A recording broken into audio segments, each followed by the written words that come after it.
Hi, everybody. My name is Travis, and I'm here at Rainbow Gallery with Real Dominic. Hello. Real Dominic, you want to introduce yourselves to everybody on YouTube for people who don't know who you are? Yeah, my name is Dominic Rabelais, or Dom Rabelais, alternatively, and I make music as Real Dominic. I'm gesturing towards the little thing that I've pushed play on the music from. Um, and It involves a lot of dancing and is very fast, and it seems to only be getting faster. The BPMs are going up. Although I do feel like BPMs in life are going up, which I'm very pro BPMs. Um, and yeah, that's pretty much that's pretty much what it is. So we're here in this gallery space a few days after your show here, which was your paintings were on the wall as a gallery, and then you also performed. And to describe it to people who didn't see the video, it was very loud, fast tempo EDM music with kind of your great vocals and just high energy and lots of sexuality and energy, and it was just really crazy. How were you able to keep up the energy for so long through that performance? I mean, I have been doing it for a very long time. I actually was curious because like in early or mid-December or whatever, I did get coronavirus, and I was like, oh, I wonder if this is gonna impact my like cardio abilities, which I think, God, I don't know. It's hard to compare because all those songs I had never played before, and so I don't know if it was like, well, okay, so it used to be years ago. I would be playing, and then it would be so intense that I would actually like puke a little bit. I mean, that kind of makes sense because the cardio and the jumping around and the dancing, it was pretty intense. And Yeah. I mean, props to you. Like, we were thoroughly entertained and blown away, and I just loved it. Hell So yeah. Yeah, it was close. It was close. So it used to be like when I was much younger and I was less like committed to fitness or whatever, I would puke, not like all the time, but it definitely was like, and it wasn't like, it would never be like the first time I did it, I was in a band with my brother, and it was similar vibe, but like there was two of us, and I like played guitar and there was beats and stuff, and I like drank a huge amount of water like as this intro from the song was beginning, and then like and we had like a strobe light behind us, and like as I hit the first chord on the guitar and tried to sing something, just like a bunch of water came out instead. And like, I mean, it was water that I had just drank, so it wasn't like bile water or whatever. And it was all like backlit by this strobe light. It was, I did not see it coming. But one of my friends told me that I guess this also happens to fighters, that like that like fighters are just like so in the zone that their body's just like, let's do this. Like, it was definitely a fight of a performance, and everybody that was here definitely enjoyed it. And so I guess something I would like to know is, what was like the biggest crowd or the best moment of your career so far as a musician? Dang, I'm not sure. I mean, well, like, Did you have any, like, did you open for anybody big? Was there any festival slots? There Was was- there any oh, yeah, clubs? Or what was like the biggest, best one you've done so far? I think probably, so, I mean, many years ago, I played at 8035. Oh, a festival called 8035. I forgot that we're not in Iowa. I pulled the ultimate people not from Iowa or Ohio mistake of confusing the two for one another.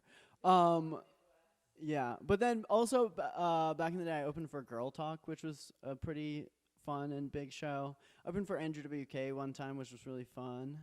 And like, yeah, I'd say, God, and also at this point, I mean, I feel like this is classic, like, COVID brain and, like, the concept of time having warped itself. Also, just, like, my memory has become really bad for some reason.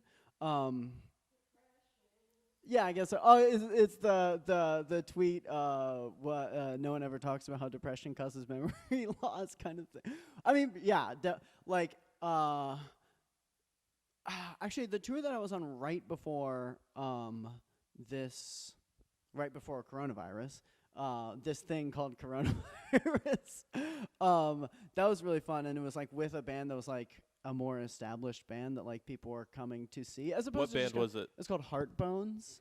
And like as opposed to just like DIY touring where it's like, you know, you book a show with a local band that has a lot of friends basically, and and that's kind of how there is an audience at the show. Not like, I mean, when I would go on tour, it's not like 0 people would come to see me play a show, but you know, that's just the nature of the beast of DIY touring. So you are a painter, and you have a lot of really amazing, colorful paintings, and then you also have this amazing music project going on with all the energy. If you could only choose one to do for the rest of your life, which one do you think would be your choice?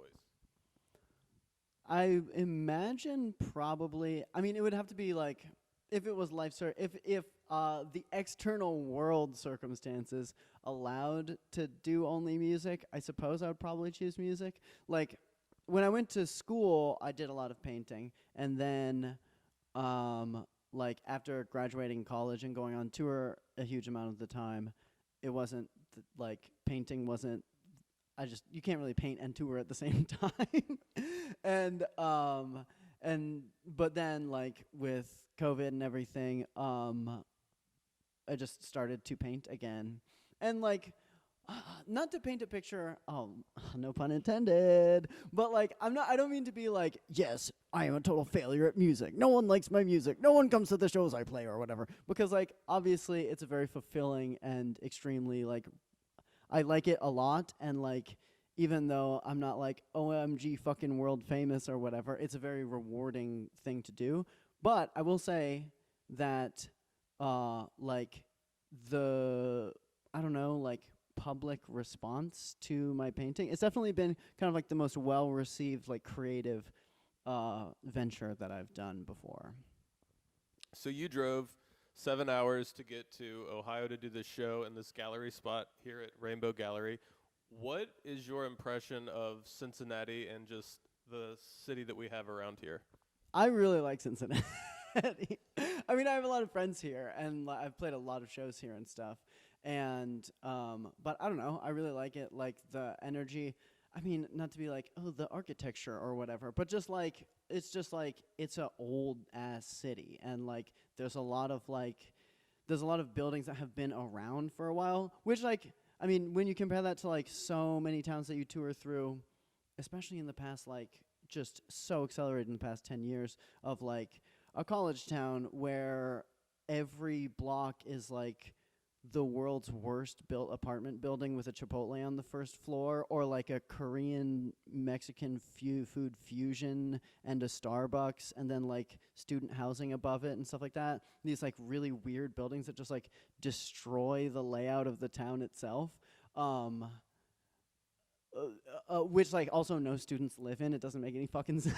It's like clearly real estate fuckery. But anyway, like Cincinnati is not that, you know. It's like an old town with like a lot of, I don't know, beautiful buildings, and like and it like stands on its own like as a city. This is a weird thing to say, I guess. But like there's like, you know, there's your classic like LA, New York, Chicago, San Francisco, those are cities, baby. And then like other things don't really count. But I feel like Cincinnati does a good job at being like, no, we're a fucking city. We do cool things. We have like a scene and a culture, and like I don't know, not like tradition, but like there's like, it feels like a cultural hub in its own right.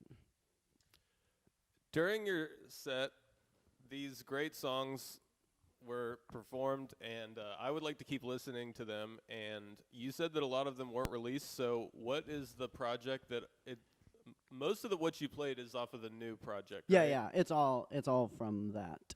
So what is the new project going to be called, or when is it going to be released?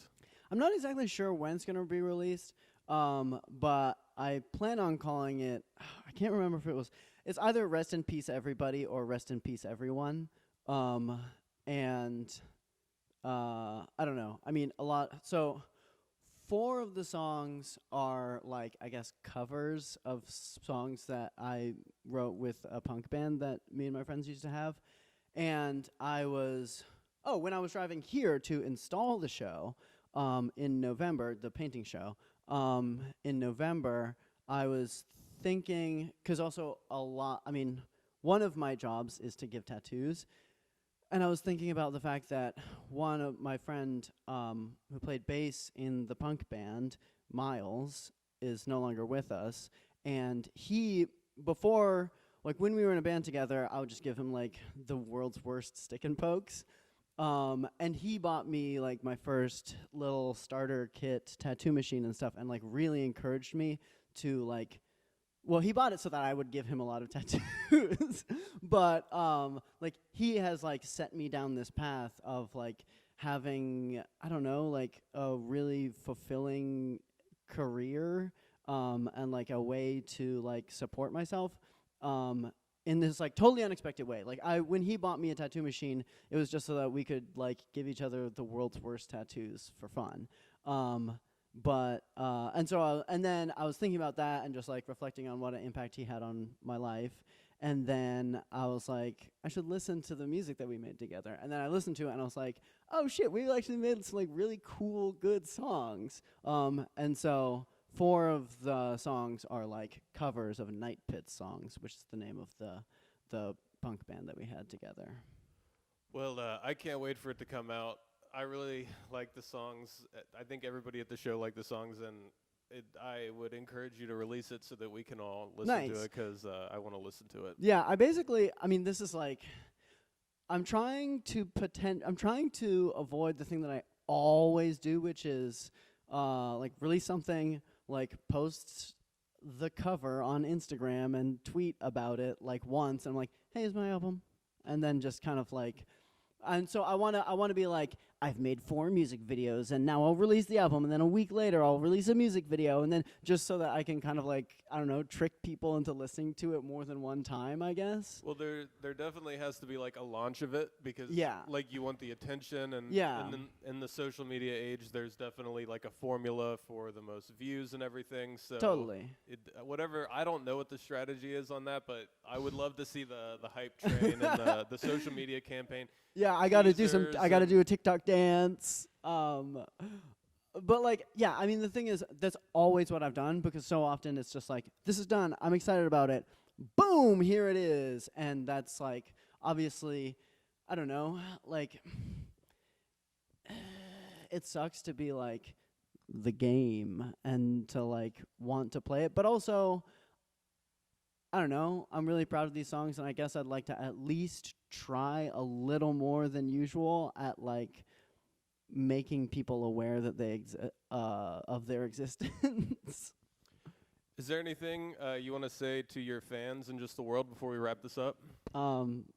Thank you. I can't believe it. I would recommend that you check out Real Dominic's music, paintings, and you can get tattooed by this person, and on his social media, which is on Instagram. It's _real_Dominic. And it's the same thing on Twitter. Dominic, thank you for talking to me, sir, and thanks for coming to Cincinnati. Bye-bye. Goodbye.